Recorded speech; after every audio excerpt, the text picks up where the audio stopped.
Hello, what is up mga mams or sir ma'am? Ako po si Ralph C. Fry, isang visual artist from Manila, and today we are going to unbox and review the McFarlane Toys Gold Label Collection Red Hood New 52 Black and White Accent Edition. Authenticated limited edition, 7,400 pieces worldwide. It's a Big Bad Toy Store 2024 exclusive. So this is the box, very cool box, simple design, black cover, black sleeve, tapos meron lang silver logo, and then you have the QR code sa side. Very cool artwork of the black and white, and then the red accent na contrast, super nice. Ang ganda ng comic book illustration na to, super cool. Red Hood New 52 Black and White Accent Edition. And ay, nasa ng card? Ito pala yung card. Ito yung card. So this is Red Hood Black and White Accent Edition. Certificate of authenticity. This is 6,654 of 7,400. Todd McFarlane, founder and CEO of McFarlane Toys. Meron siyang card holder na meron ding logo. It's a very rectangular, glossy part of a plastic. Ang ganda ng pagkakagawa nila dito. Very stable naman siya, hindi naman siya natutumba. Tapos ito rin, meron din siyang base.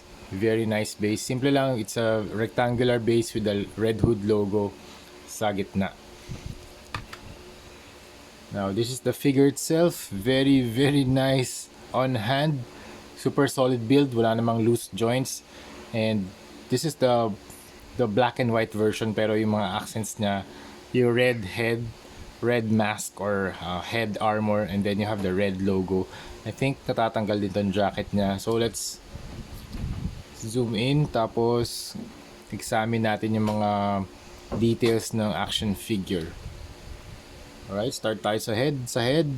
Very slim yung form ng head. Very smooth, very sleek. Wala masyadong sharp na edges compared kay Batman. Pero kita pa rin yung kanyang mga eyebrows, or tama, yung eyebrow na para siyang angry, or may diagonal na dent dito just to emphasize yung muscle dun sa may eyes, dun sa eyebrows. And then super dented nung kanyang eye sockets. Then you have the mga panel lines dito from the eyes, from the corner of the eye, upper part of the eye hanggang dito sa likod. Okay?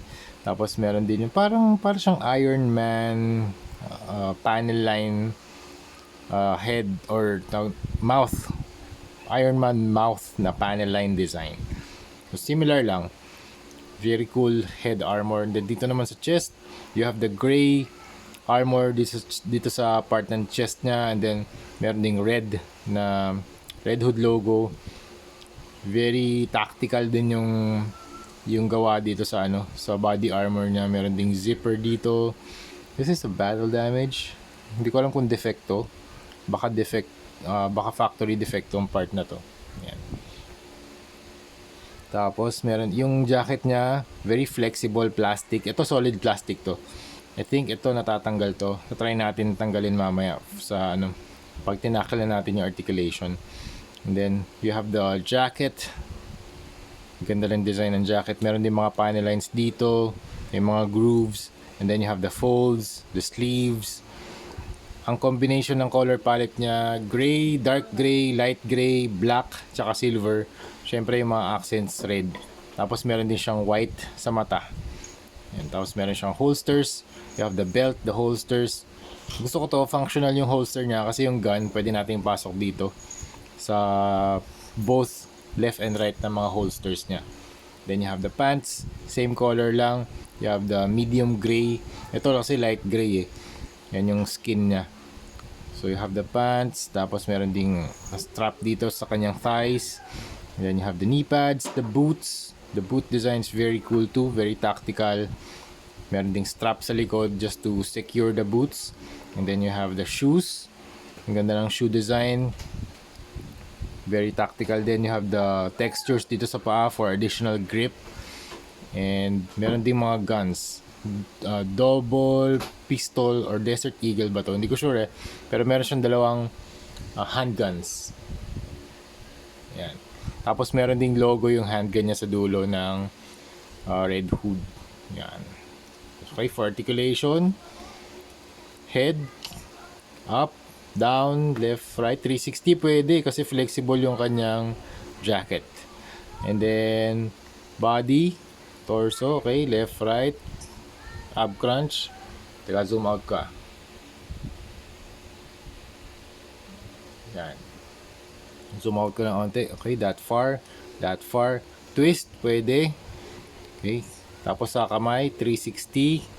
Up. Rotation, meron. Double jointed yung elbow. Ball joint yung kamay. Tapos, pwede ipasok dito yung gun. Paa, can kick that far. And double jointed yung knees. Tapos, ball joint yung paa. Meron din to articulation. Ngayon, tatry natin yung kanyang jacket kung natatanggal. Okay, tanggalin natin to. 1, 2, 3, pop. Okay. Okay, nice. Natatanggal nga siya. Removable siya. So, mas mapipinturahan natin yung likod nito. Okay? Ayan, removable naman siya.